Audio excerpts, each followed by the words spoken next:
যে মহান রব্বুল আলামিন পবিত্র জুমার দিন জুমার মসজিদে সুন্দরভাবে আসার মতো তৌফিক দান করলেন। সেই মহান রবের দরবারে একবার শুকরিয়া তার আদায় করে বলি আলহামদুলিল্লাহ। আলহামদুলিল্লাহ। আল্লাহ রাব্বুল আলামিনের ইচ্ছায় আমরা সবাই ভালো আছি। সবাই ভালো আছি। ভালো থাকা এটা কার ইচ্ছায়? ঠিক না? আল্লাহর ইচ্ছায় ভালো থাকা যায়, আল্লাহর ইচ্ছায় আবার বিপদেও পড়তে হয়। ঠিক না ভাই? ঠিক। আল্লাহ চাইলে আপনাকে আমাকে সুস্থ রাখতে পারেন, আবার আল্লাহ চাইলে আপনাকে আমাকে অসুস্থতাও দান করতে পারেন, দিতে পারেন। আল্লাহ চাইলে আপনাকে বিপদ আপদ মুক্ত রাখতে পারেন, আবার আল্লাহ চাইলে বিপদের ভিতরে জড়াইতেও পারেন। আল্লাহ চাইলে আপনাকে সম্মান দিতে পারেন, আল্লাহ চাইলে আপনাকে বেইজ্জতিও দিতে পারেন। সব কিছুর মালিক একমাত্র কে? জোরে বলেন। সব কিছুর মালিক একমাত্র আল্লাহ। আল্লাহ চাইলে আমাদেরকে সম্মানের সহিত দুনিয়ার ভিতরে বসবাস করার সুযোগ দিতে পারেন, আবার আল্লাহ চাইলে অসম্মান বেইজ্জতি করেও দুনিয়ার ভিতরে বাঁচাই রাখতে পারেন। আল্লাহ এক জায়গায় বলছেন বিসমিল্লাহির রহমানির রহিম, কুলিল্লাহুম্মা মালিকাল মুলক তু'তিল মুলকা মান তাশা ওয়া তু'ইজ্জু মান তাশা ওয়া তুযিল্লু মান তাশা وتنزع الملك ممن تشاء وتعز من تشاء وتذل من تشاء بيدك الخير إنك على كل شيء قدير। আল্লাহ রাব্বুল আলামিন বলেন কুলিল্লাহুম্মা মালিকাল মুলক, আমি হলাম কুলিল্লাহুম্মা। কুল, আল্লাহ বলেন হে আমার নবী আপনি বলুন কুলিল্লাহুম্মা মালিকাল মুলক। আপনি আপনার উম্মতদেরকে জানিয়ে দিন মালিকাল মুলক, এই মুলকের এই রাজত্বের একমাত্র বাদশা আমি আল্লাহ রাব্বুল আলামিন। কুলিল্লাহুম্মা মালিকাল মুলক তু'তিল মুলকা মান তাশা, আমি ইচ্ছা করলে যাকে চাই তাকে এই মুলুকের রাজত্ব দান করি। তু'তিল মুলকা মান তাশা, মুলকা তু'তিল, তু'তি মানে দেওয়া, আমি তাকে দেই, আমি যাকে ইচ্ছা করি তাকে রাজত্ব দেই। মান তাশা, এই দেশের এই রাজত্বের এই পৃথিবীর আমি যাকে চাই তাকে রাজত্ব দান করি। ওয়া তু'ইজ্জু মান তাশা, কুলিল্লাহুম্মা মালিকাল মুলক তু'তিল মুলকা মান তাশা ওয়া তানজিউল মুলকা মিম্মান তাশা ওয়া তানজি, আল্লাহ বলছেন ওয়া তানজি, আমি এবং যাকে চাই তাকে এই রাজত্ব থেকে এই রাজত্ব তাকে দেওয়ার পরে আবার কেড়ে নেই। ওয়া তানজিও বলা হয়েছে যে আমি চাইলে কারো কাছ থেকে রাজত্বটাকে দিয়া তারপরে আবার কেড়ে নিতেও পারি।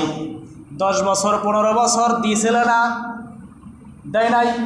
দিয়েছে। 20 বছর 30 বছর 50 বছর 200 বছরও রাজত্ব দিয়েছে। আবার আল্লাহ রাব্বুল আলামিন কেড়েও নিয়েছেন, এসে নাই? সাদ্দাত, ফিরাউন, কারুন, নমরুদ, এদেরকে আল্লাহ রাব্বুল আলামিন অসংখ্য বছর রাজত্ব দিয়েছে। তারা বছরের পর বছর ক্ষমতাশীল ছিলেন, ক্ষমতার চেয়ারের ভিতরে বসা ছিলেন। আল্লাহ রাব্বুল আলামিন যখন তাদের অত্যাচারে একেবারে অতিষ্ঠ হয়ে গেছেন, তখন আল্লাহ বলছেন যে এখন আমি তোমার কাছ থেকে ওয়া তানজিউল মুলকা মান তাশা, আমি তোমার জন্য বেদস্যা হয়ে গেলাম। তোমার কাছ থেকে তোমার রাজত্ব আমি তোমাকে দিয়েছিলাম, সেই রাজত্বটা আমি তোমার কাছ থেকে এখন কেড়ে নিলাম। ওয়া তু'ইজ্জু মান তাশা, এরপর আল্লাহ বলেন আমি কাউকে চাইলে ইজ্জত দেই, সম্মান দেই। ওয়া তু'ইজ্জু মান তাশা, ইজ্জত দেই, সম্মান দেই, মান সম্মান দেই, প্রতিপত্তি দেই, ছেলে দিয়ে সম্মান দেই, মেয়ে দিয়ে সম্মান দেয়, দেয় না দেয় না? ছেলে দিয়ে সম্মান দেয় না? এমন একটা সুন্দর, এমন একটা ভালো আচরণকারী সন্তান আপনার আমার ঘরে হয়েছে, যার কারণে বাবার নামটা উজ্জ্বল হয়ে যায়। বলে যখনই কোনো সন্তানের, কোনো ভালো একটা সন্তানের ভালো আচরণ ব্যবহার, ভালো কাজ গ্রামের ভিতরে সার্ভিস পায়, তখন আগেই জিজ্ঞেস করে এই সন্তানটা কার? বলে না বলে না? এই সন্তানটা কার? এই লোকটাকে, লোকটার বাবার নাম কি জিজ্ঞেস করে না করে না? বাড়ি কোথায়, বাবার নাম কি জিজ্ঞেস করে। যখন বলা হয় যে এই লোকটার বাবা তো অমুক, অমুক বাবার সন্তান, বলে বাহ, কত সুন্দর বাবার, কত সুন্দর সন্তান। বাবাটা যদিও খারাপ ছিল কিন্তু সন্তানটা এক নম্বরে ভালো হয়েছে। তাহলে এই সন্তানের ভালো যে প্রকাশ পেল, সুপারিশ করা হলো, সৌন্দর্য প্রকাশ পেল, এতে বাবার কি মান সম্মান বৃদ্ধি পেল না পেল না? বৃদ্ধি পেল। এই জন্য আল্লাহ বলছেন অত ইজ্জু মান্তাসা, আমি চাইলে সন্তান দিয়েও ইজ্জত দিতে পারি, আমি চাইলে ধন সম্পদ দিয়েও ইজ্জত দিতে পারি, আমি চাইলে আত্মীয় স্বজন দিয়েও ইজ্জত দিতে পারি। এরপর আল্লাহ বলছেন অত জিল্লু মান্তাসা, আমি চাইলে আবার বেইজ্জতি করেও পারি, করতেও পারি। সন্তান দিয়েও আমি চাইলে বেইজ্জতি করতে পারি, পারে না পারে না বলেন? আল্লাহ চাইলে সন্তান কাউকে দিয়াও সেই সন্তান দিয়া বেইজ্জতি করতে পারে। এমন কুলাঙ্গার সন্তান আমাদের আপনাদের দুনিয়ার সমাজে আমরা দেখি না, দেখি না? আছে না নাই? এমন কুলাঙ্গার সন্তান বাবা, আপনার আমার মতো ভালো মানুষ কোনো কাউরে নাই, ঝামেলায় নাই, ফিতনা ফাসাদে নাই, নিজের টাকা নিজে কামাই করে নিজে খায়, নিজে পরিশ্রম করে নিজে খায়, কারো কাছে ধার ধারে না, কারো কাছে যায় না, সাহায্যের জন্য হাত পাতে না, সুন্দরভাবে জীবনযাপন করে। কিন্তু সন্তান এমন একটা কুলাঙ্গার সন্তান হয়েছে যার কারণ নিজেকে দেশ ছাড়া হতে হয়, নিজেকে দেশ ছাড়া হতে হয়, নিজেকে পালাইয়া পালাইয়া থাকা লাগে, নিজেকে কোর্ট কাছারিতে প্রতি মাসে হাজিরা দেওয়া লাগে। আছে না নাই?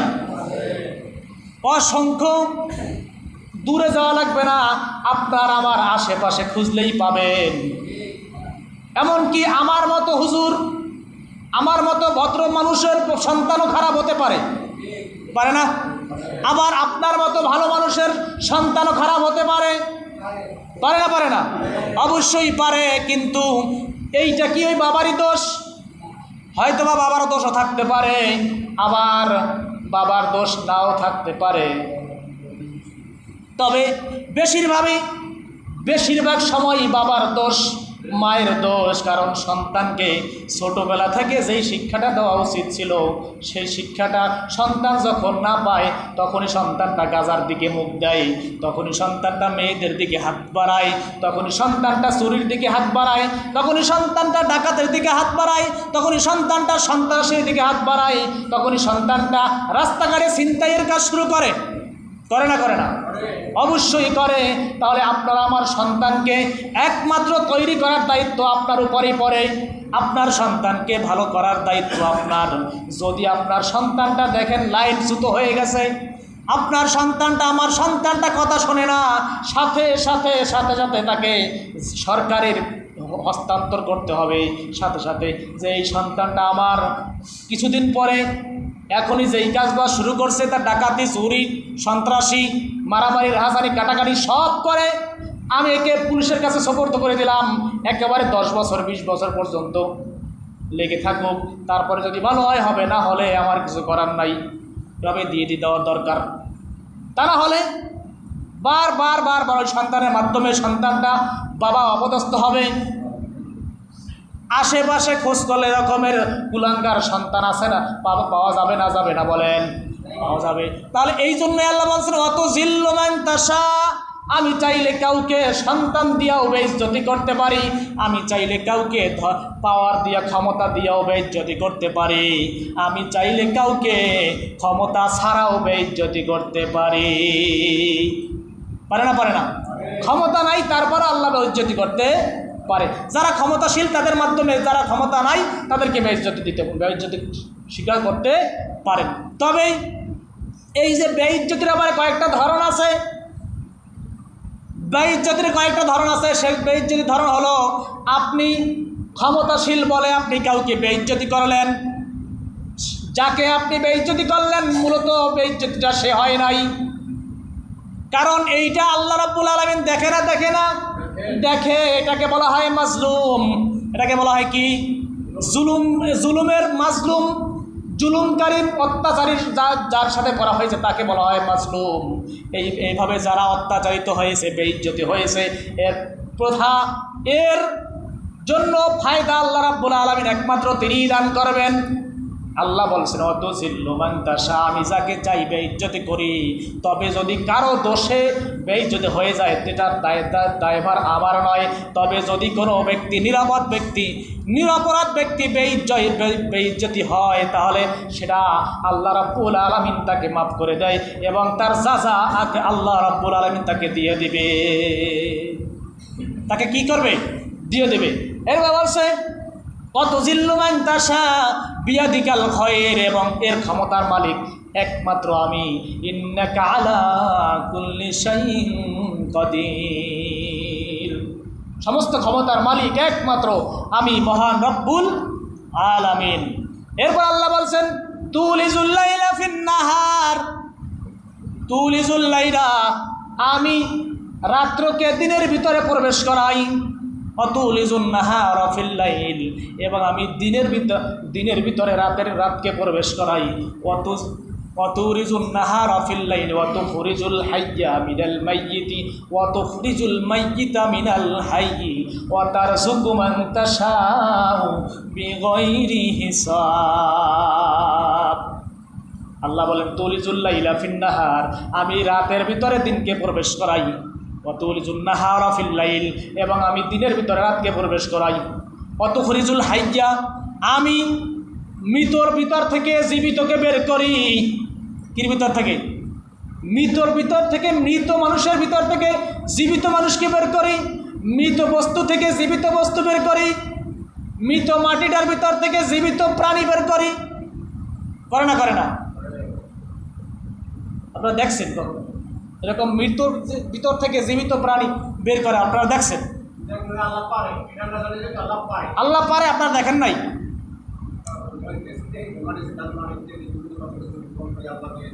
দূরে যাওয়া লাগবে না, আমি একটা উদাহরণ দিয়ে দেই। আল্লাহ বলছেন আমি অতুখরিজুল হাইয়্যা মিনাল মাইয়িতি ওয়া তুখরিজুল মাইয়িতা মিনাল হাইয়্যি, আমি মৃত থেকে জীবিতকে বের করি। এখন আপনি বলবেন মৃত থেকে জীবিত কিভাবে বের করে? আমার তো কখনো ধারণা হয় নাই। ধারণা যদি না হয়ে থাকে আমি একটা উদাহরণ দিলে বুঝবেন। আপনি কিছু মাটি হাতে নেবেন, কিছু মাটি, ভালো কিছু মাটি, মাটিটা জীবিত না মৃত? শুকনো মাটি নেবেন, শুকনো মাটি, মৃত মাটি হাতে নেবেন। হাতে নেওয়ার পরে মৃত মাটিটার সাথে কিছু গোবর এক করবেন, গোবর লাগাইবেন মৃত মাটিটার সাথে। এরপর একটু পানি দেবেন, পানি দিয়ে ওই মৃত মাটিটা এবং গোবরটা একটা পাত্রে রেখে দিবেন। কিছুদিন পরে দেখবেন মৃত মাটিটার ভিতরে, ওই গোবরের ভিতরে অনেকগুলো পোকামাকড় বের হয়েছে। হয় না? হয় না? পোকা, কেঁচো, যত রকমের আছে, যা কিছু আছে পোকাই বের হবে। কেঁচো পরে আগে পোকা দেখবেন, এরকম যে টয়লেটের ভিতরে পোকাগুলো থাকে, এরকম ওই ধরনের কিছু পোকা ওই মাটির ভিতর থেকে বের হবে। হয় না? হয় না? আছে না নাই? তাহলে আল্লাহ বলছেন আমি মৃত থেকে জীবিতকে বের করি। এরপরে আর দূরে যাওয়া লাগবে না, এই রাস্তা দিয়ে হাঁটবেন, হাঁটার ভিতরে দেখবেন কাফলা গাছ মরে রয়েছে, আম গাছ মরছে, কাঁঠাল গাছ মরছে। মরার পরে গাছটা কিন্তু মৃত। এরপরে যখন আপনার কাঁঠাল গাছের কাছে যাবেন, যাওয়ার পরে কাঁঠাল গাছের খোলটা ধরে টান দিবেন। টান দেওয়ার পরে দেখবেন কাঁঠাল গাছের খোলের ভিতরে এত এত বড় বড় পোকা। আছে না নাই? আছে না নাই? আছে। তাহলে এটাকেই বলা হয়েছে যে মৃত যায় গাছ থেকে আমি জীবিত জিনিস বের করলাম। এটাই বলা হয়েছে। আল্লাহ বলছেন অতুরিজ্জু মান তাশা হাইয়্যা অতুখরিজুল হাইয়্যা মিনাল মাইয়িতি অতুখরিজুল মাইয়িতা মিনাল হাইয়্যি মাইয়িতা মিনাল হাইয়্যি, আমি মৃত থেকে জীবিতকে বের করছি। অতুখরিজুল হাইয়্যা মিনাল মাইয়িতি, আবার জীবিত থেকে মৃত্যুকেও বের করতে পারি। জীবিত থেকে মৃত্যুকেও বের করতে পারি।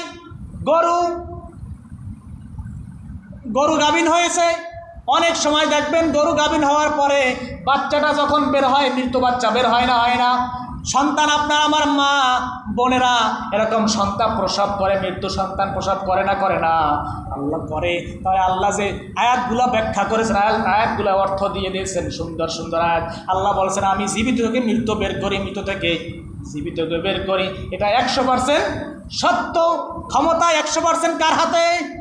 আমার হাতে। দুনিয়ার ভিতরে আমরা যত কিছু ক্ষমতা চালাই না কেন সব কিছু মিছা, সব কিছু ধোঁকা, সব কিছু কি ধোঁকা। কারণ আমরা ধোঁকার ভিতরে পড়ে আছি। আমরা বিভিন্ন রকমের মাজলুমের অত্যাচারের সাথে জড়িত আছি। কিসের সাথে?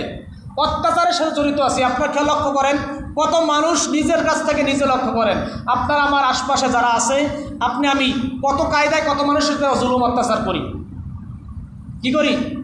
জুলুম অত্যাচার কত মানুষের সাথে, কত মানুষ আপনি আমি নিজে নিজে খেয়াল করবেন, দেখবেন আপনার অধীনস্থ যারা আছে, আপনার নিচু কাছে যারা নিকটস্থ একেবারে নিচে যারা আছে, যারা আপনার সাথে বলে পারে না, তাদের সাথে আমরা কত ধরনের অত্যাচার অন্যায় করে থাকি, কত ধরনের অন্যায় করে থাকি।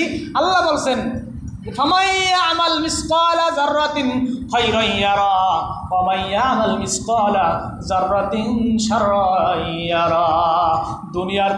দুনিয়ার জমিনে যদি বান্দা তুমি যদি যাররা পরিমাণ অন্যায় করে আসো কারো সাথে, হয়তোবা সেটা বান্দার সাথে হোক, হয়তোবা সেটা পশুর সাথে হোক, হয়তোবা সেটা আমার আল্লাহর সাথে হোক, আমি যাররা পরিমাণ অন্যায় করলেও সেই অন্যায়ের শাস্তি তোমাকে আমি ইহ জগতে দিব। কোন জগতে? ওই জগতে, ওই জগতে, পরলোক জগতে আল্লাহ রাব্বুল আলামিন আমাদেরকে যাররা পরিমাণ অন্যায় যদি কারো সাথে করে থাকি তাহলে সেই অন্যায়ের শাস্তি দিবেন। আল্লাহ বলেন তুমি নামাজ পড়ো নাই, চাইলে আমি মাফ করতে পারি। রোজা রাখো নাই, চাইলে আমি মাফ করতে পারি। হজ করো নাই, চাইলে আমি মাফ করতে পারি। যাকাত দাও নাই, চাইলে আমি মাফ করতে পারি। কিন্তু বান্দার সাথে অন্যায় করিও না। কারো সাথে অন্যায়ভাবে কাউকে হাত দিও না। অন্যায়ভাবে কারো পার্শ্ববর্তী লোককে অত্যাচার করিও না। এটা কিন্তু আমি মাফ করবো না, এটা কিন্তু আমি মাফ করবো না যতক্ষণ পর্যন্ত ওই বান্দা তোমাকে মাফ না করবে। তাহলে আমরা ইবাদত বন্দেগী যা কিছু করি আর না করি, কারো সাথে অন্যায় অত্যাচার করব না। এটা আজকে হাদিস থেকে, জুমা থেকে এটা শিক্ষে নিলাম যে অন্যায় কারো সাথে করব না, অন্যায় কারো সাথে করব না, অন্যায় কারো সাথে করব না। এটা ঠিক আছে তো? কারণ আল্লাহ বলছেন আমি আপনাদের সম্মুখে দাঁড়াত করছি ওমা কারু ওমা কারাল্লাহ আল্লাহু খায়রুল মাকিরিন। তোমরা যতই ষড়যন্ত্র করো না কেন, যতই গোপনীয়তাভাবে অন্যায় করো না কেন, যতই গোপনীয়ভাবে ষড়যন্ত্র করো, মনে রাখবা তোমাদের চাইতে সবচাইতে গোপনীয়তা, ষড়যন্ত্র, কৌশল অবলম্বন করার মালিক একমাত্র আমি আল্লাহ। যতই ষড়যন্ত্র আমি করি না কেন, ওয়া কারু ওয়া মাকারাল্লাহ ওয়াল্লাহু খায়রুল মাকিরিন। তুমি যতই গোপনীয়তাভাবে ষড়যন্ত্র করো না কেন, অন্যায় করো না কেন, আমি তোমাদেরকে কি করব? ষড়যন্ত্রের আমি অবশ্যই উত্তম ষড়যন্ত্রকারী, উত্তম কৌশল অবলম্বনকারী।